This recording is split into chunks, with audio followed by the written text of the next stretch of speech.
সময় কত তাড়াতাড়ি চলে যায় আর কত তাড়াতাড়ি কত কিছু বদলেও যায়। এই যে মেকআপ ইন্ডাস্ট্রিতে আমার 5 বছরের মতন কাজ করছি। যখন প্রথম কাজ শুরু করেছিলাম, একটা কাজ করার যতটা না টাইম দিতাম একটা মেকআপের উপর, তার থেকে বেশি টাইম দিতাম যে একটা ভালো ফটো পাবো, একটা ভালো ভিডিও পাবো। কিন্তু আলটিমেটলি যখন আজ কাজ করি, তখন কাজের ফটোর থেকে বেশি যে কাজের টাইমে কখন পৌঁছাবো। কারণ ধরো যখন আমাদের স্টুডিওতে বুকিং থাকে, একসঙ্গে অনেক কটা বুকিং নিলে কোনো প্রবলেম হয় না। আদারওয়াইজ যখন আমাদের বাইরে গিয়ে কাজ করতে হয়, তখন একটার বেশি দুটো কাজ থাকলেও অনেক মেকআপ আর্টিস্টের দেখেছি প্রচুর টেনশান হয়। সেই জায়গায় আজকে আমার একসাথে 15টা কাজ।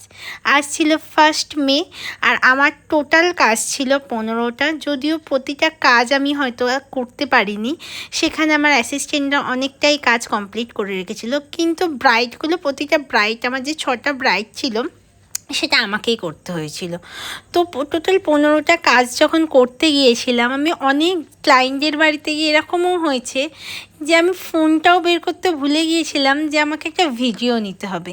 আর এই যে দেখছো তোমরা পুরো ভিডিওটা, এই ভিডিওতেও অনেক ক্লায়েন্টের ফটো ভিডিও কিছুই নেওয়া হয়নি। মানে তাদের পারমিশন থাকার পরেও আমি কোনো রকম ভিডিও ফটো নিতে পারিনি যে আমি সেগুলো পরে আপলোড করব। তবে অবশ্যই ওদের থেকে আমি ফটো চেয়ে রেখেছি, যখন ওরা ফটো দেবে আমি তোমাদের সাথে শেয়ার করব। একদিনে 15টা কাজ করলাম। সত্যি বলতে গেলে সেদিনকে দিনটা এতটাই টাফ ছিল, মানে ভাবনা চিন্তার বাইরে। সকাল 7:30 থেকে শুরু করেছিলাম, আমি বাড়িতে ফিরেছিলাম তখন রাত্রি 9:30। আর আমার প্রতিটা মেয়ে যারা আমাকে এতটাই হেল্প করেছিল সেদিনকে, যে তার কারণে আমি কাজ করতে পেরেছি। তো এটা ছিল আমার সেকেন্ড ব্রাইড। ফার্স্ট ব্রাইড ও ফেস শো করতে চায়নি, তাই তোমাদের দেখাতে পারিনি।